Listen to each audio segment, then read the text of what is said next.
Welcome to the Love Coach in My Pocket podcast. I'm Whitney Kobrin, a dating and relationship expert and love coach, but I wasn't always an expert. Far from it. After battling years of heartbreak, I finally cracked the code to love. And now I'm here to share that hard-earned wisdom with you. You're in for a treat, getting the guidance you never learned growing up. Whether you're here for practical dating tips, expert relationship advice, or deep talks on healing, this podcast is your go-to resource for lasting love. Get ready to feel uplifted, inspired, and empowered in your love life. Hello, welcome back to another episode of Love Coach in My Pocket. If you're single, you are probably looking to swipe less and connect more. And that is what we're going to be talking about today. I have a lovely guest with me named Lark Ericson, who is also a love coach of sorts, where I work mostly with women and working with feminine embodiment and teaching about masculine and feminine polarity and all of these things. Lark is a confidence and relationship coach primarily for men. So we have teamed up to help try to solve one of the biggest problems that singles are facing today. And that is how to break out of the cycle of online dating, endless swiping, endless texting and chatting that tends to lead nowhere, and actually get people out in person to meet up at some really fun and interesting events. So I'm so excited to bring on our guest. Hi, Lark. Hi, Whitney. Thank you so much for having me on your show. My pleasure. All right. So tell us a little bit about yourself, and how much you want to tell is up to you, but just a little bit about how you got into doing this work. Okay. So like you said, I mostly work with men. I've just always been a tomboy and I've always kind of been more drawn to men. And so when I started coaching, I thought I would work with anybody, but I just drew in men. And it was such a wonderful experience for me, because, as a woman, we have perceptions about what men are like. We have these ideas about how men behave in dating scenarios. But as a coach, to be able to learn about their insecurities and their vulnerabilities really opened me up to loving men even more, because they are just right there with us, not knowing what to do and how to find love. And it's really special to work with men. That's really awesome. And people need help today, right? This whole dating thing has just gotten more and more complicated. What are some of the things that you focus on with your clients? So for me, we usually always start with self-love. That old adage, nobody's going to love you if you can't love yourself. And it is so true. And I think if you really figure out who you are and love yourself, then you're going to attract the right people for you. During that process, we're going to go through, building your confidence, how to flirt, how to use body language. Really, really important working with men is how to assess your own emotions, recognize you're having an emotion, how to express it, and how to communicate them clearly. But all of that is for the benefit of actually attracting the people with the values. I think we all have been guilty of fibbing a little bit of who we are, or saying, well, I can put that on the shelf for a minute for this like cute person. And it's really important to stay true to who you are so that the person loving you is loving you for you, honestly. I love that. So many people think of dating as this game and that they have to play the game or play games. And a lot of times when we start looking at it like a game and trying to play, we end up inauthentic and just, right? Have you seen that? Oh, yeah. And it's gross to me because nobody's happy. Nobody is playing this game. I mean, maybe there's like a few people who are loving it, but everybody that I talk to, men and women, they're like, well, when can I start to be myself? And, is he just a player? And it's like, why don't we all be honest and then kind of like let all this other bullshit fall away, and then we can really find who we were meant to be with. I love it. Yes, I have a very similar approach, which is why we're such great partners for these upcoming in person events that we have, because we're really focused on the things that are actually important, right? I'm really excited about our events. Yeah, so let's talk about that a little bit. Our Okay. So our first one coming up, we have a bigger event in December on December 1st, which I'll let you really discuss. But leading up to that, we're going to do a few maybe flirtation classes, which I'm really excited about. So on October 22nd is our first one. And this is going to be really fun. We're going to come together as a group, men and women, and talk about flirtation and really focus on masculine and feminine energy. And then we're going to separate. So Whitney's going to take the women and I'm going to take the men. And we're really going to get into flirting techniques and phrases and things you can say specifically in the real world. Now, you can put these in text and messages, that's fine. But you also want to be able to stand in line next to somebody that you think's attractive and be able to be confident enough to say something to catch their attention. And so that's the purpose of this flirtation group that we're going to have is just to feel comfortable and confident saying something in person. Yes, and this came because we've both had experiences with clients that just feel like they've forgotten how to flirt or don't know how to flirt and just feel awkward, or they just their timing's not right and they're worried about rejection. There's just so many things, like people are worried about offending someone in this cancel culture. Like, That has been a big issue with the guys that I work with is that, I mean, 20 years ago, you could just say whatever and it either landed or it didn't. And I think now people are a lot more prone to be offended. They're looking to be offended. And I think that has left men absolutely terrified because they don't know if they can say something. Is this flirty or is this creepy? Right? I mean, think about the like rom-coms where like one move a guy does, it's like it's this big romantic gesture that we're all like swooning over. But if in real life a guy did that, we would call him a stalker. And so I think men are very confused about what's appropriate now. yeah, what's one of the tips that you give them on how to approach that? Um, Honestly, I feel like there's two parts. One is you've got to know your audience, and that's going to be true in the flirting. Is the, object of your desire, is she humorous or is she more reserved? Like start to pay attention and listen so then you can know how to approach her, right? So if somebody seems very uptight and reserved, then you want to go in with a more calm or sensitive, more of that feminine approach, compliment on her grace, and go through that nature. If you see somebody probably more like me, who's a little more jovial and open to just like being silly, you could maybe be a little more bombastic with your, expressions of love or, do a little bit bigger things because I'm a bigger energy and so I can handle it. So pay attention to the, the person that you're interested in and not just like throw out what you think is right. Like what's right for that person. I love that. And it also implies that you're not going right in for the kill. You're actually just saying hello first and Mhm. just getting to know someone a little bit first and Right. testing the waters. I think that's one of the best, most important pieces to this, because if someone just comes out of the blue with some really suggestive, flirtatious pickup line, it's very easy to just automatically roll your eyes and not be interested. But if someone is kind and warm and open hearted and just starts to have a connection and then they drop something really flirty, you've tested the waters. You've Yeah. determined that this person is open to that. And I think that's one of the biggest like That's ways. exactly right. And I love that you said that because a tip for anybody is like we all want to be loved and we all want to feel special. And if you take the time to just get to know that person a little bit, you can tailor your flirting approach and your, romantic approach to that person, which makes that person feel seen. Ooh, that is catnip for women, for the men who are listening. Like, let that woman be seen.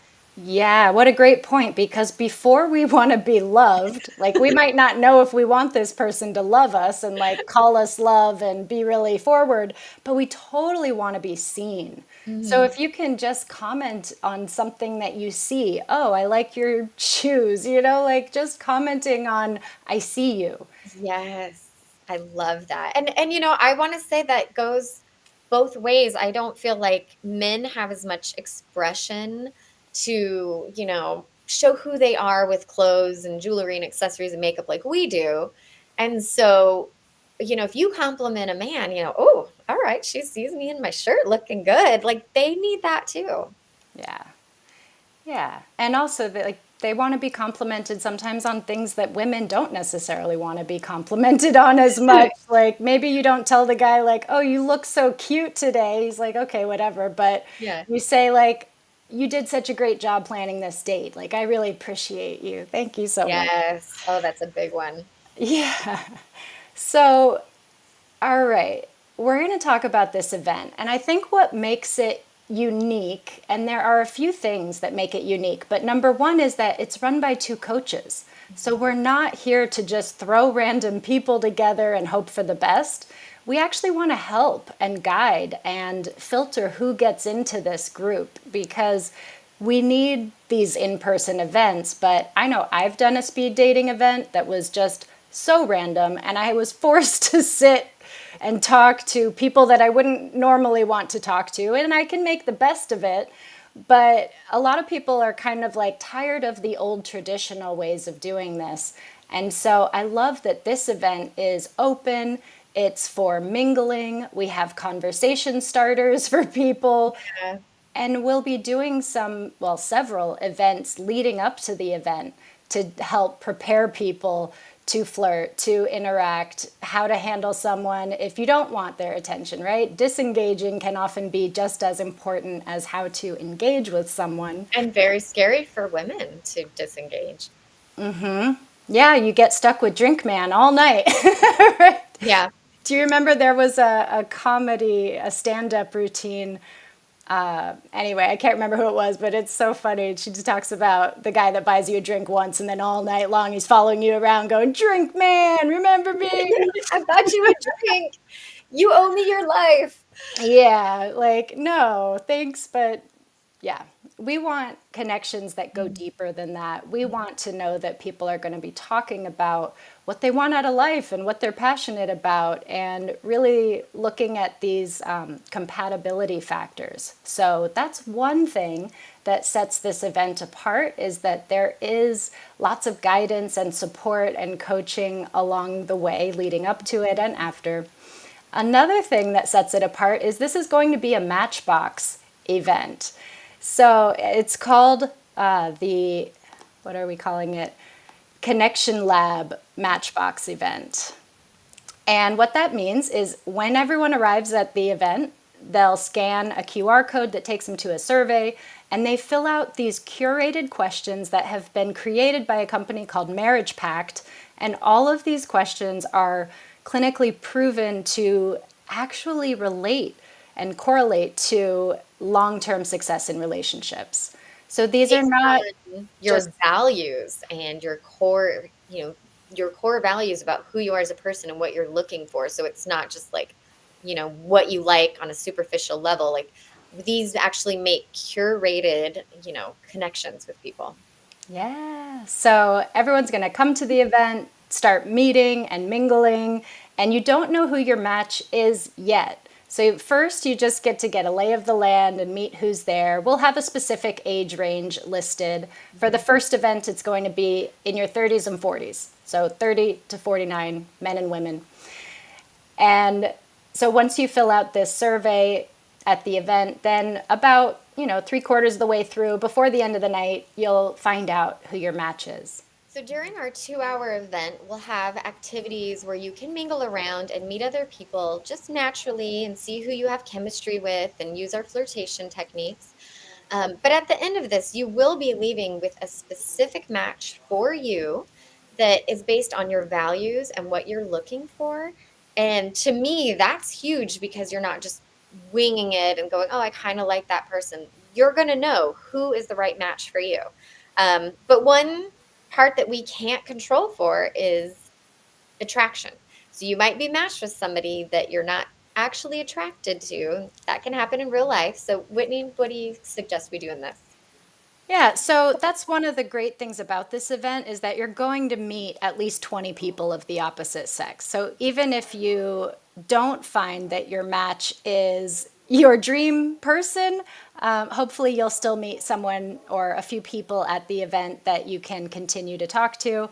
It's also a good opportunity for men to meet other wingmen, for women to meet other girls to go out with. You know, I know a lot of the women that are single and in their 30s and 40s, a lot of their friends are married and taken, and they don't have a lot of single friends to go out with. So I'm really happy that we are providing a place where people can go all alone and still Mhm. feel like they're going to be able to connect with new people, make friends, and be social, even if they come alone. And of course, if you want to bring a friend, that is awesome and welcome. And especially if you want to bring a friend of the opposite sex, because we are trying to have both genders. Well, we are not trying, but we will have an equal number. For this first event, it's going to be 20 and 20. And then after that, we might be doing some larger events as well. And I think there's also a function that should equal numbers not show up for whatever reason people cancel, there is a function for that test to match you with who your closest friend would be. So you actually do get matched even with a good friend there, which who doesn't want more friends? So I think it's just a wonderful app that we're bringing into our coaching community, and I'm excited to get these events started. Yes. So our first event is December 1st in New York City. It's going to be in Manhattan at Draft 55. Yeah. So we'll provide the link to you sign up for that. There is a bit of a questionnaire because we want to filter and make sure that we're bringing in the right people, that we have a group that will be potentially compatible within the group. And we'll also be putting links to some of our virtual events and meetup groups where you can learn more and get some of that coaching leading up to the event so that you feel confident and self-assured and ready to go out and mingle and potentially meet the love of your life who could change your life forever. I love that. Yeah, that's the thing that we've been really excited about this event, that we aren't just putting on an event, but we're putting on multiple classes leading up to it so that you can build your confidence and your skills because, after the pandemic, people aren't as comfortable approaching new people and being out in public. And so we're offering you for free all of this coaching. So take advantage of it. Yes. And if you're watching this after December 1st or you're not in New York City, still stay tuned, check out the link, see if there's been updates because I would love to do this in multiple cities. I would love to bring this out to more people because I know that people are really getting tired of the online dating experience and the online dating apps. I do have another suggestion, and I will put this link in the chat or in the description as well, but there's a site called Gather Social Dating. And it's relatively new, but they're going to be putting events together. And it's a dating app where you don't actually swipe and communicate in the app. You just go in person to the events. So it's another partnership that I'm working with. They're, I think, going to do amazing things all around the country. So if you're single and you want to meet people in person, and if you're in New York City, come to our event. Would love to meet you and know who is finding out through the podcast. And if you're not in New York and you want to meet people in person that you could potentially date, then try Gather Social Dating and use the link in the description. All And our right. event, again, just to be clear, our event is going to be Sunday, December 1st in Manhattan at Draft 55. It's a cute place, it's kind of cozy. I think it'll be a really subtly romantic location for a first, a meet cute story. Yes, and you do need to get tickets in advance, so we will provide the link for you to be able to do that as well. Lark and I had been talking previously about some of the success stories about clients. So, Lark, I would love for you to share one of those stories so the group can kind of see why people come to you, what kind of person, and what they can expect from working with you. Excellent. I was thinking I'd share the story of one of my clients, Steve. He is very much a stereotypical client of mine. He is a software engineer, works from home, and so he is not able to be out and about in the world very often. He's much, isolated and, just kind of gotten more into the online world. So he's a gamer, he doesn't exercise, and so he was really feeling like he had nothing to offer. And after working together, we first really developed his self esteem because he had so much going for him. And I like to think of it like this: you might have the best billboard in the world. But if your billboard is, on a dirt road in the middle of nowhere, nobody's going to see it. And so we've got to work on getting you, out there. And he ended up joining some, like meetup groups, got into mountain biking, then lost weight, and then he met some women. And when he first started dating again, it got a little rough for a minute because mentally he wasn't, sure what he was bringing to the table. He was nervous about, am I saying or doing something inappropriate if I touch her arm without consent? Like he was really really freaked out about that stuff. And then also he had really no ability to read women. Like he really struggled with reading what women were saying. And, humans do this. Somebody will say something and we turn it into a million other things that have nothing to do with what that person means. And so we worked on, again, on his, self-esteem and really listening to the words and communicating. And he met this woman at a party. And at first, like, it didn't go great. He was so in his head. He was like, oh, I was so creepy. Like, that was his word he used. Um, but he like saw her at two more parties and we created strategies for each, event that he saw her and how can he like entice her a little bit without coming off creepy. And they've now been together for 8 months. And I'm so excited for him because he's a wonderful guy. He deserves love, but he just didn't even know how to begin. That's so beautiful. Yeah, I think one of the things that continuously astounds me that makes our job challenging sometimes is people don't know what they don't know.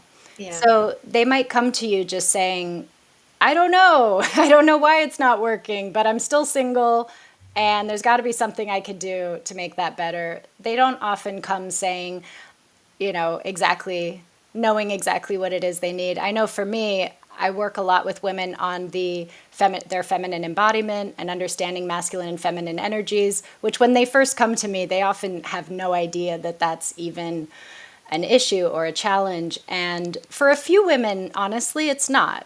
Mhm. And I've worked with women who are very feminine and need a little more power and need a little more strength because ideally our feminine energy is powerful, just as Mhm. powerful as our masculine energy. And we don't want either side, right? You don't want your guys being a pushover, and we don't want Yeah. women that are a pushover. We want everyone standing up for themselves and being Yeah. authentic. We want good quality human beings, right? Like that's all we want is just good, solid human beings. Yeah, yeah. Reminds me of a client that I was working with named Chrissy, and I had actually met her at an in-person event. So sometimes I do tarot readings at events, and she came to me for a reading, and then we had a follow-up virtually. And as we were talking, she just realized I'm not happy in my love life. I've tried. And for her, she was confident, intelligent. She was able to get dates and able to get boyfriends, but it kept falling apart. And she came to realize, number one, that she wasn't exactly being her full authentic self in the beginning. She was kind of like toning it down and just going along to get along, which backfires, as we know later on. You end up with someone that doesn't really know you, or your goals are not really aligned. And so, where she wanted to travel the world and leave, she ended up with people that never wanted to leave their town. And working together, she had a breakthrough and started dating with more intention, following the strategy of dating multiple people until you get claimed. Yeah. And she ended up, the guy that was very unassuming. She's like, oh, he's just fun. We met at a party. He's all right. And now they're engaged and they're super happy with their dogs and living together. And yeah, I just, anything's possible. Hmm. That's very similar to my husband's and my story.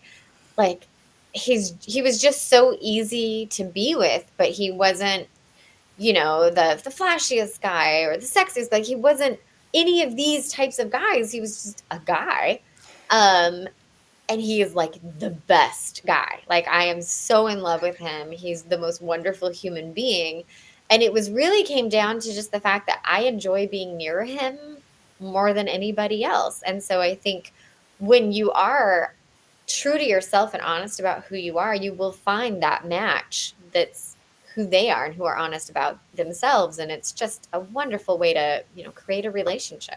Yeah, I love that. I love your story. And I just see that people forget to just be present. And a lot of Mhm. times their head is so far in the future going, could I marry this person? Could I see having kids with this person? Oh And my gosh. all we really need to do is say, am I having a good time? Am I enjoying their company? Can I see them one more time? If I'll see them one more time, then I'll go on another date.